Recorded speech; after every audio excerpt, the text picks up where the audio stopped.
Hey, what's up guys, it's me Parksy here, your coach of the Armaldos, bringing back the Smash today for DGBA Season 9.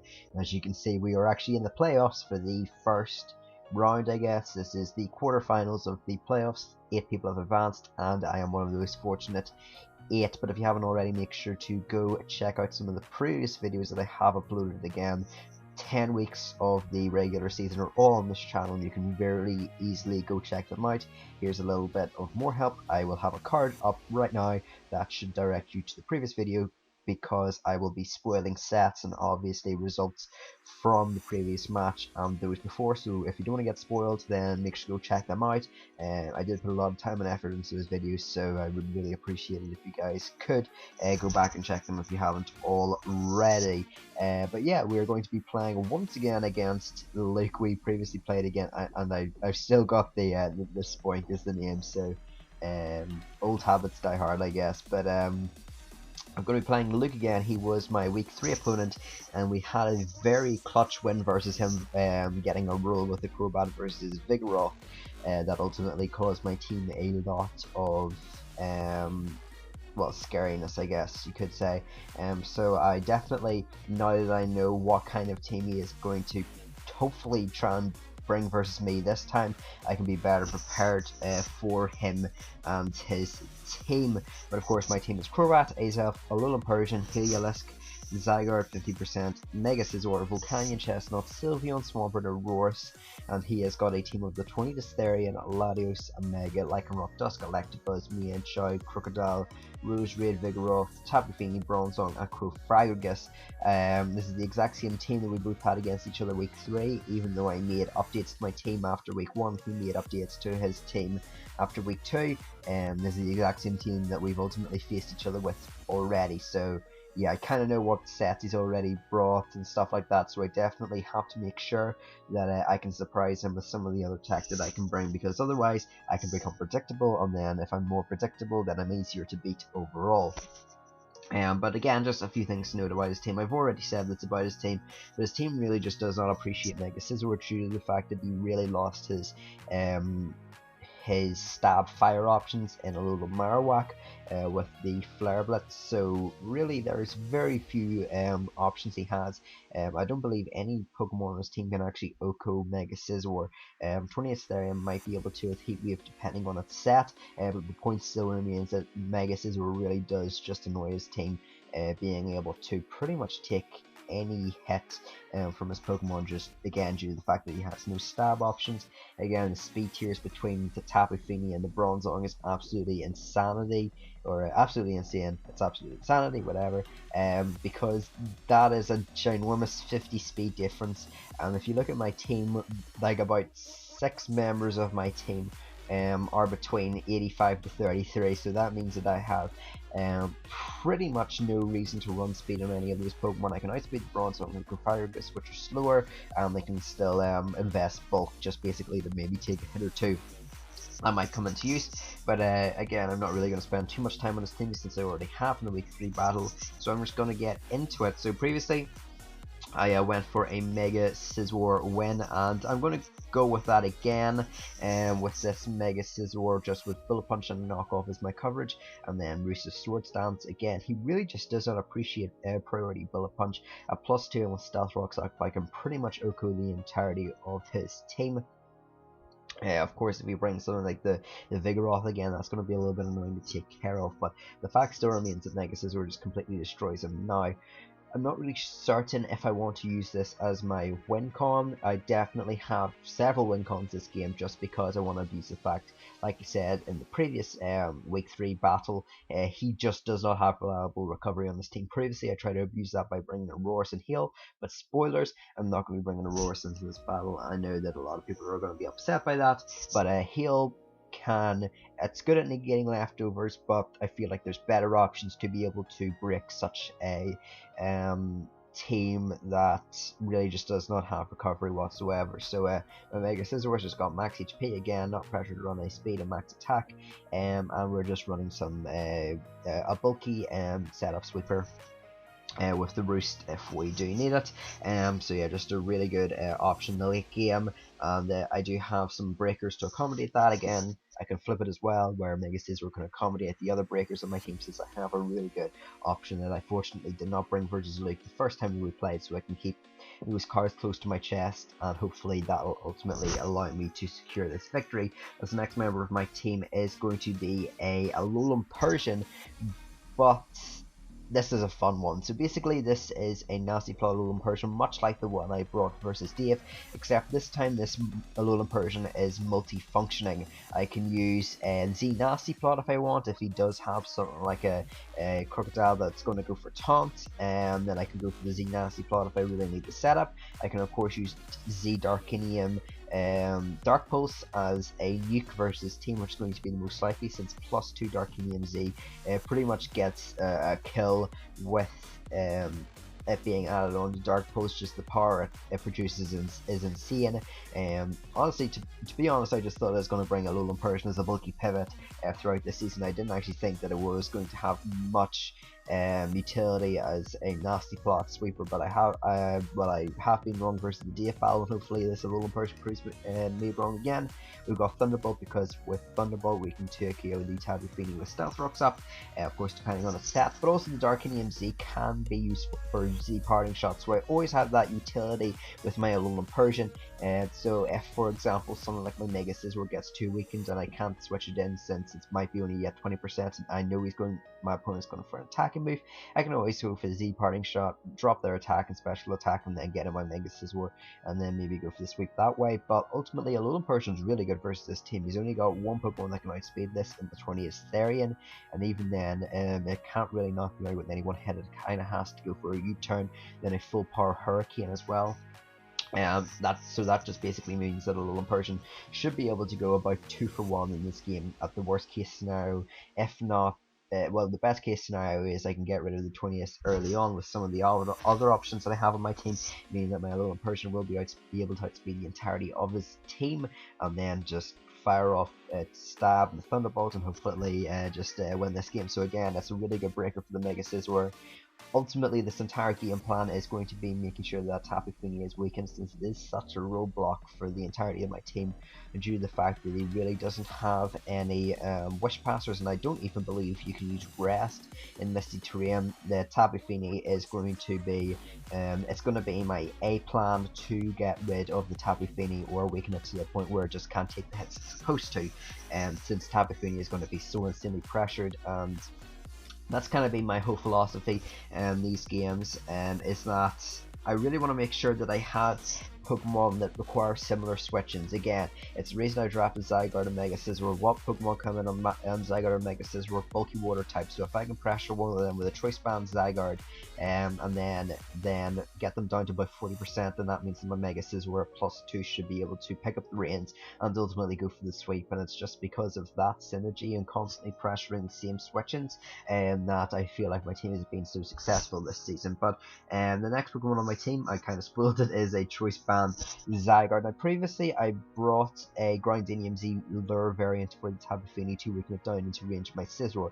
This does the same, just it doesn't cost my Z Crystal, which I think is a lot better for Alolan Persian, since if this thing gets weakened, Alolan Persian can even heal this thing up. Now you might be wondering, why Choice Band Zygarde, since previously I mentioned the +1 Zygarde with Dragon Dance, of course, outspeeds the entirety of his team, meaning that if I can get a little bit of chip damage off on his team, then Dragon Dance Zygarde can really just go in. So you might be wondering, well, why did I ultimately decide to change of heart? Well, there's a few reasons. Firstly, because I already brought a Dragon Dance Zygarde versus him, so I feel like he's going to be expecting that again, whether that be a physically defensive Cofaragus or something like Will-O-Wisp and Haze, whether that be the Vigoroth that he brought previously that was physically defensive and took like 20% of the 1,000 arrows, or whether that be some sort of bulky Hidden Power Ice 20th or something like that.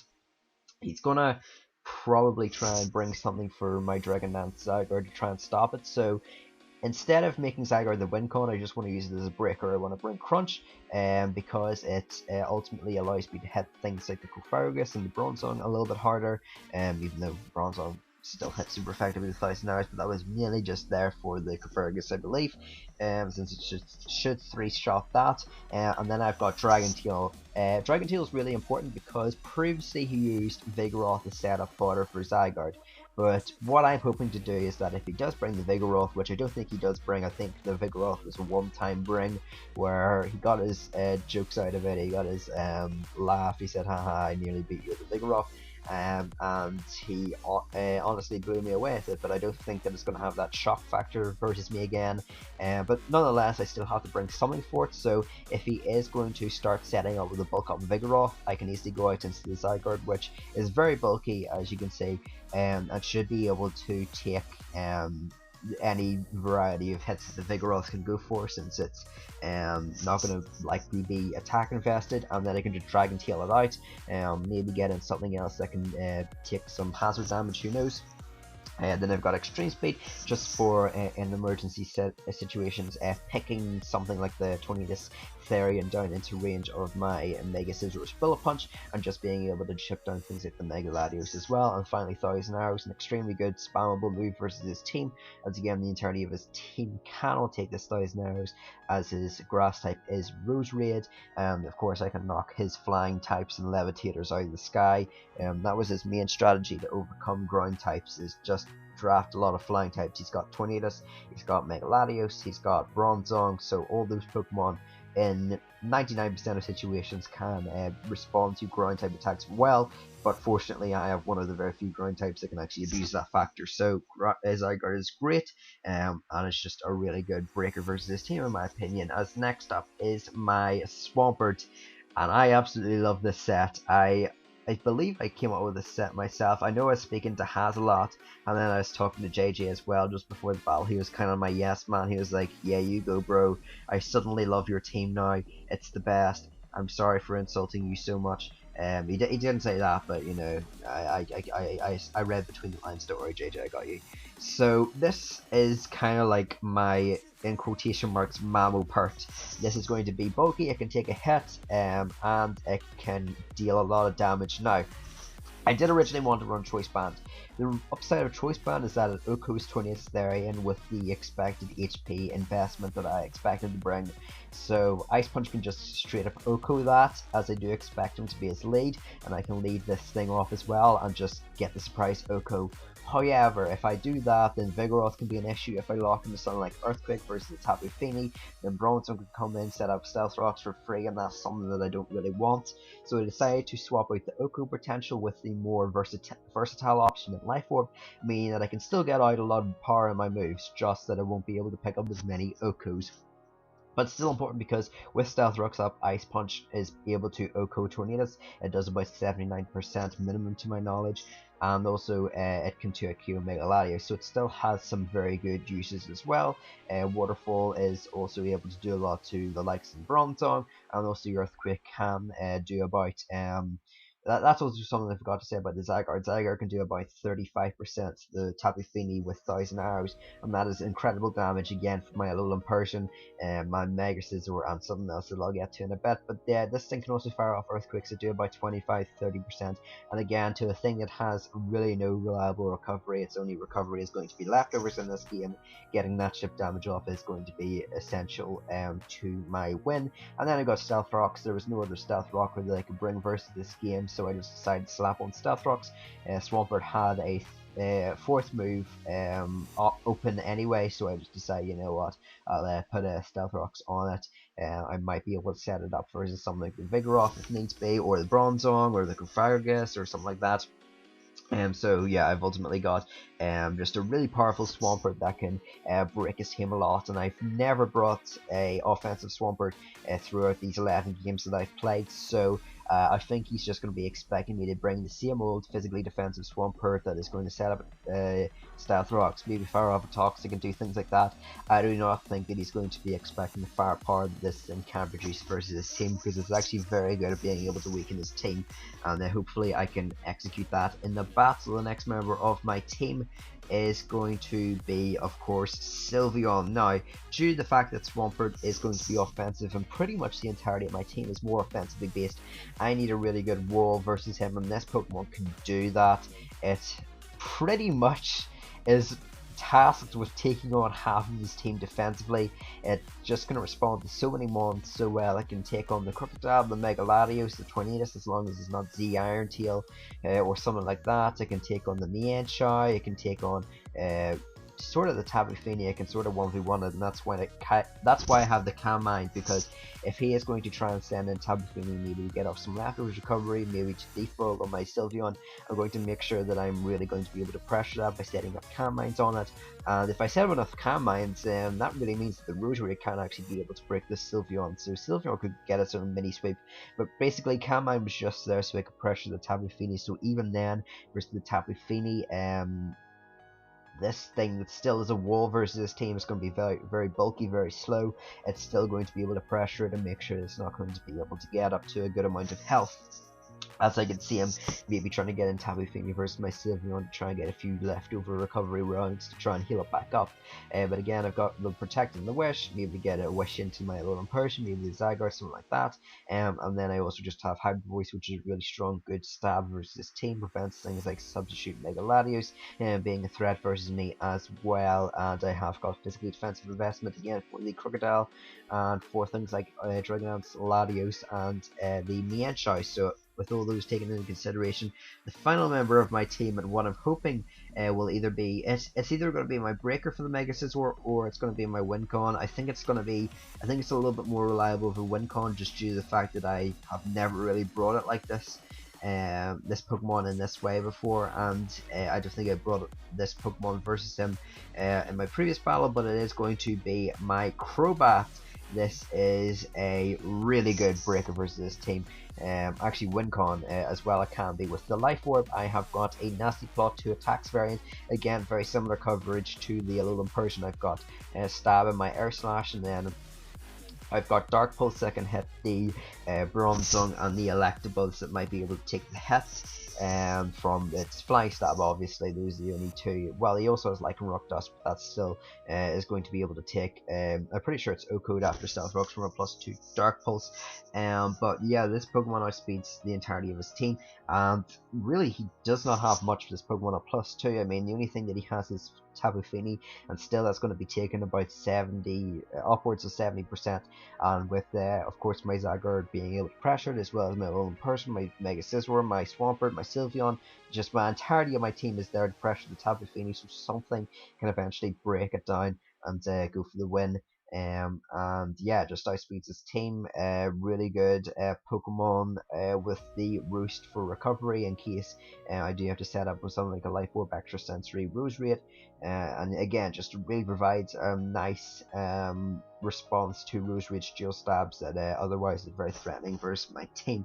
So that's pretty much it for my team. Again, very offensive with only one real wall in the Sylveon that's going to be tasked with taking a lot. But let's go over the recap. So my team is the Mega Scizor, Alolan Persian, Zygarde, Swampert, Sylveon, and Crobat. And my predicted team versus him, or what I predict he's going to bring versus me, is firstly the Tornadus. Again, Tornadus is just such a super fast Pokemon, being able to outspeed all my Pokemon except Crobat. I do expect some sort of 3 attacks Hurricane variant, something like Z Hurricane, Heat Wave, U-Turn, and Defog, or it could be Taunt or something like that. Just again, it's just some utility provides, while always being able to provide a lot of firepower. It could run Z Iron Tail, just because I showed previously Sylveon being my response to this Tornadus in other games, but again, I can, if I need, scout that out by going into either my Mega Scizor or my Swampert, because Sylveon again is really good, importantly defensive.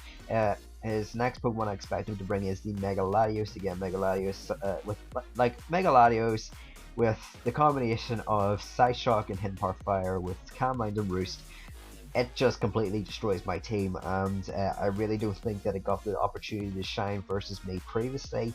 I kind of did 1 or 2 things, and then I just ultimately got swept by my Mega Scizor. But this time I feel like, yeah, I can do so much damage, and that's why I've ultimately got the Alolan Persian to provide some really good defensive utility. But even then, I can excuse me, take knockoffs from rather well, especially if I'm just a bulky variant. So yeah, Mega Latios, some really nice bulk, and provides some really good defensive typing that it also provides to this team, as well as offensive pressure versus mine. Kind of forces some of my walls to take more damage than I would be readily accepting of. As again, Tapu Fini, it's his best wall versus my team. It's got such a good defensive typing, and annoyingly good defensive typing, as it also can set up the Misty Terrain, meaning they can't be toxic, because you best believe if this thing does not get Misty Terrain, I would certainly be firing off toxic versus it, trying to weaken it down just that little bit more, but of course I don't have that option, and thus I really just have to go to extreme lengths to weaken this Tapu Fini. Again, something like a Defog, Nature Power, Scald, Moonblast variant. It can also run something like Taunt if it wants to. It can run, I guess, Aqua Ring if he really wants to get some more recovery on his Tapu Fini. Just again, pretty fast. Got some good utility and a really good defensive typing. Roserade, I do expect to either be a 3 attacks Life Orb variant with extra sensory, sludge bomb, hidden power fire, and then its last move can either be toxic spike, synthesis. Really has a lot of options. There could be sleep powder for my Crobat as well, so it's got a lot of versatility on this game, and just provides some really good just special power almost off the bat. Next up is the Bronzong. It could be a Trick Room setter again. A Trick Room core is not out of the question. But I just expect it probably most likely to be a defensive Stealth Rocker. Can take a hit or two. Most likely going to, well, he's expecting probably it to be a good response to my Crobat. And yeah, it's just got some really good options like Psywave and Gyro Ball, weakening my team. It can also fire off Toxic if it wants to, and weaken down my team outside of Misty Terrain. As again, I think an underrated thing about Misty Terrain and Tapu Fini in general is that you really control the terrain, so you can bring Toxic whereas your opponent might not, due to the fact that you can actually control when the terrain is up and when it's not up. But that's pretty much it for the Bronzong. Again, just it's a Bronzong. It's so good defensively, so yeah, I think he brings it finally is the Crowfaragus. Again, it's got Haze for my Zygarde, so it can stop sweeps like that. It's got Will-O-Wisp that can cripple my physical attackers. It's got Nightshade that just does some true damage versus my team. It can set up Trick Room. It can be a nasty plot Trick Roomer if it wants to be. It can set up Toxic Spikes as well that are also pretty damaging versus my team. Actually very damaging versus my team since I don't actually have any removals, so those could be quite scary. But yeah, it could be some sort of Calm Mind variant as well if it wants to be some sort of physical defensive Calm Mind 2 attacks variant and Pain Split. But yeah, I think that Crowfire, I guess, offers him some really nice utility as well. But without further ado, let's see what he brought in the game and let's get into the battle. Alright guys, so we are back here with the battle, and as you can see, Lukey, he's brought 4 of the Pokemon that I expected. Of course, Vigoroth was definitely in my mind just due to the fact that it did theoretically put a ton of work in our first match, and I did acknowledge it as a threat. Of course, they've got Dragon Tail and Zygarde just solely for it, which is kind of funny to say, but yeah, Vigoroth is a bit of a threat, so I'm glad I at least had that bit of prep. Then he decided not to bring the Mega Latios, and I am absolutely flabbergasted, because Mega Latios, at the very least, down to its core, gets 1 kill this game. In my opinion, at the very least, a well-played Mega Latios, at the bare minimum, gets 1 kill. It goes 1 for 1, and that can be really good for his team. But instead he brought Mienshao, which I'm not really sure what this Mienshao is going to offer him. It might offer him some sort of Choice Scarfer, maybe he's scared of a +1. Zygarde wanted to bring it as a Choice Scarfer with Ice Punch, maybe not. Maybe acknowledging the fact that his Tapu Fini is likely going to be worn out of range of being a good Zygarde response throughout the entirety of this game, so he's got a Choice Scarfer.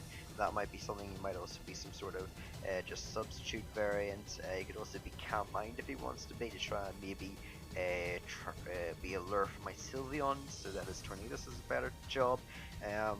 But it's very interesting, so I have a lot of considerations for this Mienshao, most importantly in the game. But then he has brought his main Warcore, Tapu Fini and the Bronzong, a really good offensive Pokemon in Roserade, and then finally the Tornadus Theory, and that of course is just going to be firing off some really powerful attacks. So I'm going to start off this game with my Swampert. Again, I want to give him the illusion off the bat that this is going to be a regular Stealth Rock Toxic variant of Swampert.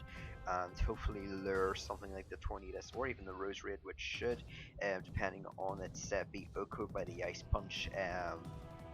Just force it in basically. So yeah, I'm going to go start off with my Swampert, and I'm really going to see what he's going to bring. Again, just from team preview, due to the fact that Mega Latios isn't an option, my Crobat looks better because Mega Latios is something that can live at +2 Dark Pulse, and also Mega Scizor due to that Hidden Part Fire.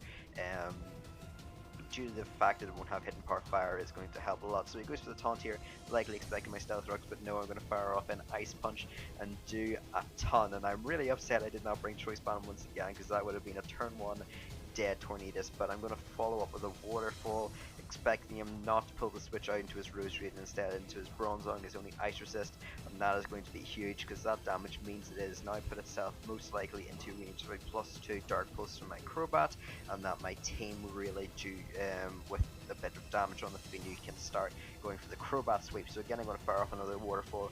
I might as well just get enough damage off from this Bronzong to even potentially be in range of just Dark Pulse outright. So he's going to set up Stealth Rocks. That's a little bit annoying since I didn't bring any removal, but I'm confident that I can keep my team healthy enough to the point where all my pieces that are good enough or at good enough health. So the taunt ends, so I just decided to set up Stealth Rocks, expecting him to probably go out into the Vigoroth. If he did go into the Roserade, that's fine. I could pull a switch into my Crobat, and due to Rocks being up, then that is going to pressure his team a lot, especially the Tornadus, since due to the fact that Rocks Regenerator really is not going to be helping it out that much, and is always going to be in range now of my Mega Scizor's Bullet Punch, which is what I wanted to go for. So he sends out the Vigoroth. Obviously, he's going to go for the bulk up. I know that was one of his main regrets. As I pause this right here, I know that was one of the main regrets of his battle previously, that he was talking to just everyone generally, but most importantly me in the match discussions. He was saying that he wished that he set up with the Vigoroth earlier, since he could have actually won the game if he just started setting up bulk ups, and I do agree with him. I think if he did set up the bulk ups when the Zygarde just fired off its attack immediately when it was about 70%, then chances are he probably does win this game, or the previous week 3 game with his Vigoroth. So I know he's probably going to set up bulk up, meaning I need to immediately go out into my response to this, which is going to be my Dragon Teal Lure Choice Band Zygarde. And with that, with the rocks up, I'm going to get some nice chip damage off, hopefully forcing something like the Tapu Fini just to get off the rocks chip damage or something, or the Tornadus. But ultimately I'm just going to go fire off this Dragon Tail and prevent the setup, as he does go for a second bulk up, likely expecting me just to be complete and utter setup fodder and maybe even go for the win with this Vigoroth right here. But no, I'm going to Dragon Tail him out, and I do actually bring out the Tornadus. That's going to be really nice because I get to scout out this Tornadus, and I am going to switch out into my Sylveon. I don't want to get hit with something like a Life Orb, Hidden Power Ice or something, or a Flying EMZ. I'd rather be on the Sylveon, but he just reveals a U-turn, trying to play it safe. But again, he's going to like basically his Tornadus is never going to be able to get up to a good enough amount of health to be able to take on my Mega Scizor. So here he goes out into the Tapu Fini, which is very interesting because this Tapu Fini, I can start setting up Calm Minds on it if he is going to go for what I expect to be a default. But here he instead goes for the taunt. He reveals that, as I do go for the Calm Minds. That was good play on his end. Like maybe expecting me to go for a Calm Mind, maybe a Wish, but ultimately that is going to foil my attempts to try and set up on this Tapu Fini. But pretty much, even though he's taunted me, I'm feeling he might be content to try and keep this Tapu Fini in to weaken my Sylveon, as he does actually reveal that by going with the Nature's Madness. So I'm going to fire up a Hybrid Voice because this is the last thing in the way of my Crobat, and if I can get off one more Hybrid Voice after this, chances are that my Crobat, now a +2, is going to be able to maul the entirety of his team, assuming that is not a Choice Scarf me and Shy in the back, as I am going to fire off another Hybrid Voice, as he fortunately lets me do that by firing off a Nature's Madness. Now it's going to take him below 50%, taking into consideration the Stealth Rock chip he'll have to take if he does decide to swap out. So that's really nice, as I believe some of the sprites actually bugging out maybe on the screen. I do apologise if that's the case. Draft Frontier, that must have been the problem, the Draft Frontier replay. But anyway, he's going to fire off another taunt, as I'm just deciding to go for full damage here. If he did go out to the Roserade, then my Sylveon's too far gone at this point. I might as well just get the chip damage off and then just let it die, as here he's probably realising that my Sylveon is just content. I'm content with my Sylveon just going down, so he's going to fire off the Moonblast. Fortunately, he doesn't get the special attack drop, and we're actually going to be able to 1v1 this Tapu Fini, the biggest defensive threat versus my team with my Sylveon. That is going to open up the door tremendously for my Mega Scizor and for my Crobat, as now really his team also doesn't appreciate the combination of Mega Scizor's attacks with knockoff and bullet punch. The only thing that can maybe live ahead is a bulky Mienshao, Vigoroth as well, but I can knock off its a Violite at +2, and I can actually 1v1 that. So he goes out into the Tornadus. I'm expecting him to fire off a Hurricane or something, but he actually goes for Flying EMZ, which I think is very interesting because I didn't have the option to protect due to me being taunted, and if he did want to get off the true damage, I think something better like the Rose Raid would have been a better option to go out into. But here I'm going to go into my Crobat, trying to threaten him out with a Choice Band or a Brave Bat variant. But no, I'm going to set up the Nasty Plot here. Is no attack I believe Tornadus could go for can actually knock out my Crobat, and I do expect the Bronzong switching. So I'm going to go for the Nasty Plot, and this might be the beginning of the end because now that his Bronzong is going to be this low with my Nasty Plot boost, I am going to be able to just here right now fire off a Dark Pulse and knock out this Bronzong, bringing down the game to 5-4 as he is going to go out into my into his Mienshao, excuse me. Now, it might be a Choice Scarf Mienshao, that's the main problem. If he does have Ice Punch or Rock Slide, I might be able to knock out my Crobat. He did say G2, but I was like, is he trying to fool me here? But no, he actually probably is like a Life Orb variant or something like that, a Life Orb Regenerator variant. Maybe try and heal up his Tornadus faster and go for a U-turn spam, but yeah, he gets his Mienshao knocked out. Now here I make a bit of a dumb decision. For some reason I had thought in my head that this Tornadus outspeeds my Crobat, and even then I had in my mind it's going to outspeed you and you're going to miss this Air Slash, so I for some reason decided to go out into Swampert. Now it didn't really matter that much because again Swampert is going to be able to threaten this Tornadus and he is going to actually stay in and fire off a Hurricane. And differential isn't really important in the playoffs, it was just a bit of a stupid decision that I made overall, so I'm going to fire off the Ice Punch. My Swampert is going to be able to knock out this Tornadus again. He's only got a Vigoroth and a Rose Raid left, which I am confident that my nasty core between Persian and Crobat can take care of, but still, it was pretty funny for me to just misplay that. So here I'm just going to fire off an Earthquake and let my Swampert go down to its Life Orb recoil as he does decide to set up a bulk up. So still this Vigoroth is going to be at about 50% and is going to be, again, nowhere near the ability to knock out my Alolan Persian, as I am fortunately blessed with the ability to run Thick Fat in this game, so I don't need Technician Hidden Power Ice like I might have versus DF. So here's going to come my Alolan Persian. He's probably expecting me to be some bulky foul play pivot, and he decides to go for the Slack Off here, I believe, as he is actually shocked to understand that I also am a Nasty Plot Persian, as I believe Ches was in the chat being like, what is this Nasty Plot team?